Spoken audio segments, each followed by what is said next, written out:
नमस्कार, स्वागत है आप सभी का द न्यूज़ नाउ में। मैं ही आनेजा आपके साथ। आज जो स्पेशल गेस्ट हमारे साथ स्टूडियो में ज्वाइन कर चुके हैं, आप ऑलरेडी उनको जानते ही होंगे। अगर आप जम्मू कश्मीर के रहने वाले हैं, स्पेसिफिकली आपने उनके व्लॉग्स भी बहुत सारे देखे होंगे और उन्होंने बहुत बार इंडिया का, जम्मू का नाम भी रोशन किया है। State awardee, 2 times world championship medalist और साथ ही साथ एशियन चैंपियनशिप गोल्ड मेडलिस्ट रह चुके हैं। चंदन सिंह जो हैं आज हमारे साथ स्टूडियो में मौजूद है। सबसे पहले तो आपका स्वागत है। Thank you so much ma'am. आप रिसेंटली मेक्सिको में इंडिया को रिप्रेजेंट करने वाले हैं। 10th world para taekwondo championship जो होने वाली है, उसके बारे में बताएं। एक तो फीलिंग कैसी और क्या रहने वाला है आपका? मेक्सिको में किस तरीके से जाएंगे, क्या प्रोसेस रहेगा? फीलिंग तो ऑब्वियसली बात है, बहुत ज़्यादा प्राउड वाली होती है जब भी आप अपनी कंट्री को रिप्रेजेंट करने जाते हैं। तो ऑलरेडी मैंने 8th और 9th world para taekwondo championship में इंडिया को रिप्रेजेंट किया 2 बारी, 19 और 2021 में। तो this is my 3rd time कि मैं अपनी कंट्री को रिप्रेजेंट करूंगा वर्ल्ड चैंपियनशिप में कंसेक्यूटिवली। सो बस फीलिंग तो बहुत अच्छी है। बस यही है कि जो पिछली बारी 2 सिल्वर मेडल थे, इस बारी कोशिश किया जाएगा कि उसको गोल्ड में कन्वर्ट किया जाए, वर्ल्ड चैंपियन का टाइटल लेके आया जाए अपनी कंट्री के लिए। जी, और आपसे जानना चाहूँगी, पहले आपने इंजीनियरिंग करी, देन आपने स्केटिंग करी, आप फुटबॉल में भी रहे, एंड देन टाइक्वांडो। इतने सारे शिफ्ट एकदम से क्यों? और स्पोर्ट्स में डेफिनेटली आपका रुझान जो है वो नज़र आ रहा है, पर skating, then football, then taekwondo ही क्यों सिलेक्ट किया? उसके बारे में बताएं। The main reason was that कि बेसिकली मैं ना पहले जब स्कूल टाइम था, used to play football, cricket में मल्टीटास्किंग बंदा होता है ना, वो वाला हिसाब था। बट जैसे 8th क्लास को मैंने स्टार्ट किया, अपनी 8th क्लास में आया, तो उसके बाद थोड़ा दिमाग में आया कि कुछ प्रोफेशनली किया जाए। तो उस टाइम मैंने स्केटिंग स्टार्ट की थी।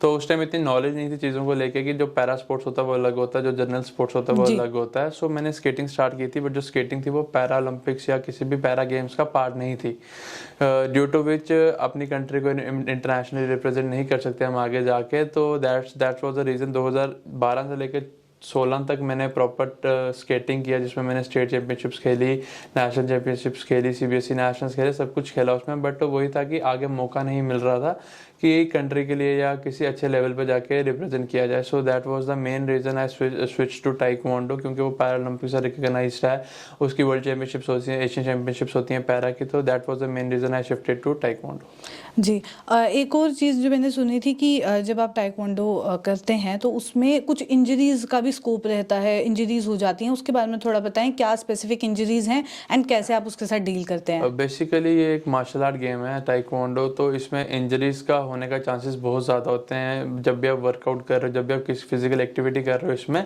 या फाइट कर रहे हो, बहुत ज़्यादा इंजरीज के चांसेस होते हैं। ट्रेनिंग करते समय इंजरीज हो जाती हैं, फ्लेक्सिबिलिटी को लेकर इंजरीज हो जाती हैं, मसल स्ट्रेच हो जाते हैं, मसल फट भी जाते हैं कभी कभी।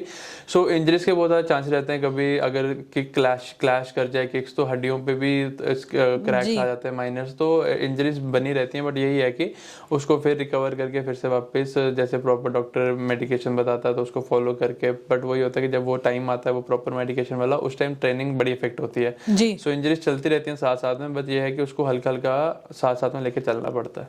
तो जब उसकी वजह से आपकी प्रैक्टिस पे इम्पैक्ट पड़ता है, तो उस टाइम आप कैसे डील करते हैं सबसे? बस कोशिश करते हैं थोड़ा पॉजिटिव रहने की। अगर जैसे कि अगर उस टाइम इंजरी कुछ ऐसी है कि मैं टाइक्वांडो नहीं कर पा रहा, तो आई ट्राई कि कोई और स्पोर्ट्स हो जो मैं उस टाइम कर पाऊँ। जैसे मैं स्विमिंग करता हूँ, सो सम टाइम इंजरीज के लिए, जैसे बैक की इंजरी होगी, उसकी 2-3 इंजरीज होती हैं जिनके लिए swimming is very helpful in recovery जी। सो फिर मैं ट्राई करता हूँ कि स्विमिंग की जाए इतनी देर। तो स्विमिंग भी मैं बड़ा इंटरेस्ट रखता हूँ, स्विमिंग कर लेता हूँ उस टाइम पे। फिर जैसे एज सुन एज रिकवरी हो जाती है वापस, तो I switch back to taekwondo. Jammu Kashmir में स्पोर्ट्स को लेके अगर बात करें तो इंफ्रास्ट्रक्चर को लेके आए दिन कंप्लेंट सामने आती हैं। सो आप जब अपने आप को इंटरनेशनल लेवल पे भी प्रेजेंट कर रहे हैं, तो कितनी ज़्यादा मुश्किल आती है जब आपको एक लोकल लेवल पे उतना बेटर इंफ्रास्ट्रक्चर ना मिले कि आपको एक इंटरनेशनल लेवल पे डील करना है? दुनिया जहाँ से लोग आ रहे हैं और उनके पास शायद ज़्यादा अच्छी टेक्नोलॉजी है, अच्छे इक्विपमेंट्स हैं, उनके साथ डील करने में कितनी प्रॉब्लम आती है? द मेन थिंग इज़ वही चीज़ें होती हैं कि जैसे हमारी सेंसर गेम है, ठीक है जी। सो स्टेट में अगर आप जिस तरीके की आप प्रैक्टिस करते हो ना, उस तरीके का आपका रिजल्ट आता है बाद में जाके। सो हमारी तो यही है कि क्योंकि सेंसर गेम है हमारा, तो सेंसर्स हमारे पास थोड़े कॉस्टली होते हैं, तो वो अवेलेबल नहीं है स्टेट में। बट एज सच कि जो हम टूर्नामेंट्स करवाते हैं उसमें हम सेंसर बाहर से मंगवा लेते हैं। बट यही होता है कि सेंसर्स में अगर हम प्रैक्टिस करेंगे तो और बेटर जाके अपनी स्टेट के लिए या अपनी कंट्री के लिए और अच्छा परफॉर्म कर सकेंगे। सो इंफ्रास्ट्रक्चर इज़ वेरी इंपॉर्टेंट, क्योंकि लोकली जितना आप स्ट्रांग होगे ना, आपकी बेस जितना स्ट्रांग होगा तो बिल्डिंग उतनी अच्छी खड़ी होगी ऊपर। सिंपल सा कंसेप्ट है। सो जितना हम लोकली प्रैक्टिस उसको करेंगे, सेंसर्स पे करेंगे, जितनी हाईली स्किल ट्रेनिंग करेंगे, तो आगे जाके चीज़ें आसान हो जाती हैं। क्योंकि कंपटीशन एक दिन का होता है, जो मेहनत होती है वो पूरे साल की होती है पीछे। सो जो साल है वो ज़्यादा इंपॉर्टेंट है वो एक दिन से। सो अगर पूरा साल मेहनत अच्छे से की होगी ना, तो वो एक दिन में कुछ चेंज नहीं होगा। So that is the most important thing कि जो इंफ्रास्ट्रक्चर अगर हमें अच्छा मिले, जो हमारे इक्विपमेंट्स हैं वो हमें प्रॉपर मिले, हमें प्रॉपर सपोर्ट मिले ना, so we can do much better than we are doing now.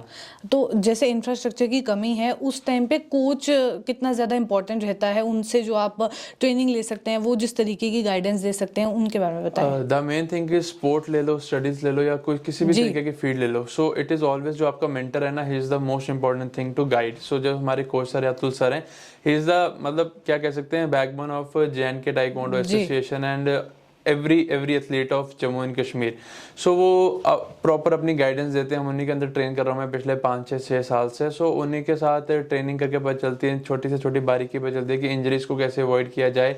सो वो हर चीज़ें जितनी भी पॉसिबिलिटीज होती है ना, वो क्या कहते हैं उसको, अपनी जेब से भी पैसे लगा के वो हमें वो सुविधा अवेलेबल कराते हैं कि चलो बच्चों का नहीं भी कुछ बिगड़ना चाहिए, मेरे जेब से भी चल जाए तो कोई इशू नहीं है। तो we are always thankful to Atul sir कि वो हमेशा सपोर्ट करने को तैयार रहते हैं हम एथलीट्स को। जी, एक आपके नेचर भी बहुत ज़्यादा स्पॉन्टेनियस है। जैसे आप स्पोर्ट्स में तो रहे ही, आप इंजीनियरिंग में भी बहुत बढ़िया परफॉर्म आपने किया, स्टडीज़ में भी आपका परफॉर्मेंस जो है हमेशा अच्छी देखने को मिली।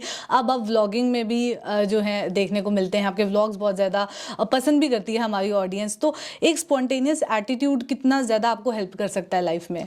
वही चीज़ है कि attitude is the most important thing. जी, लोगों को नहीं दिखाओ, बट अपने अंदर होना चाहिए कि एक पॉजिटिव एटीट्यूड रखना चाहिए कि किसी भी चीज़ को आप अप्रोच करो तो एक पॉजिटिव एटीट्यूड से अप्रोच करो, या मतलब जो चीज़ करने का मन है ना तो वो डेफिनेटली करो। जैसे मैं स्विमिंग करता हूँ, ताइक्वांडो करता हूँ, स्केटिंग करता हूँ, फुटबॉल में मैंने एक CBSE नेशनल लगाया, स्विमिंग में I am a 5 time national medalist, मैं अपनी कार खुद ड्राइव करता हूँ। सो मतलब जो चीज़ करने का मन है ना उसको पॉजिटिव अप्रोच से लोगे वो डेफिनेटली चीज़ होगी। Studies was never my back point, studies को भी मैंने प्रॉपरली कंप्लीट किया।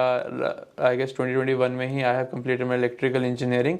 सो attitude is the most important thing कि आप उस चीज़ को कैसे लेते हो जो आप लाइफ में करना चाहते हो। तो फ्यूचर प्लान्स क्या कुछ हैं अब आपके?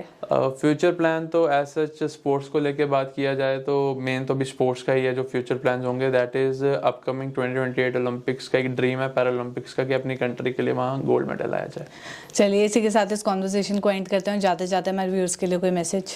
व्यूअर्स के लिए एक ही मैसेज रहेगा कि सफ़र में सफ़र करना है या सफरिंग को एक हसीन सा सफ़र बनाना है, ये चॉइस आपके अपने हाथ में है। So always stay positive. बहुत बहुत शुक्रिया हमारे साथ ज्वाइन करने के लिए। Thank you so much. तो ये थे चंदीप सिंह हमारे साथ। ऐसी और कॉन्वर्सेशंस लेके आपके साथ फिर मुलाकात करूंगी। अभी के लिए दीजिए इजाज़त। नमस्कार।